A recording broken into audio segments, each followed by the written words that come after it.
2 பேரும் நின்னுட்டு ஸ்க்ரீன்ஸை க்ளோஸ் பண்ணிட்டு அதுக்குள்ள ட்ரெஸ் மாத்தின இடம்லாம் இருக்கு. சம்டைம்ஸ் எங்களுக்கு மேக்கப் பண்றதுக்கு இடமே கிடைக்காது.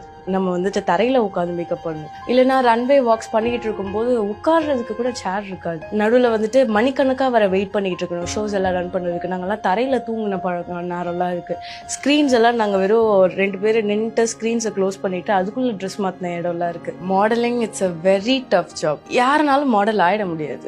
சில பேரெல்லாம் அதை கொச்சப்படுத்தி பேசுவாங்க. ஆனா அது இல்லை, ரொம்ப கஷ்டமான ஃபீல்டு மாடலிங். நானே இத்தனை 8 இயர்ஸா இருந்துட்டு இன்னும் எனக்கான ரெகக்னிஷன் கிடைக்கல அப்படின்றதுனால அது இன்னும் லாங் ரன் போயிட்டே இருக்கணும். ஸ்டார்டிங்ல என்னையும் கேள்வி கேட்டாங்க, நீ டார்க்கா இருக்க, நீ பிளஸ் சைஸா இருக்க, எப்படி இந்த ஸ்டேஜ்ல ஏறுவ, உன்னால எப்படி கான்ஃபிடென்ட்டா இருக்க முடியுது அப்படின்னா நான் எனக்கு மனசுக்குள்ள நான் சொல்லிக்கிட்டேன், okay fine, I can show my confidence.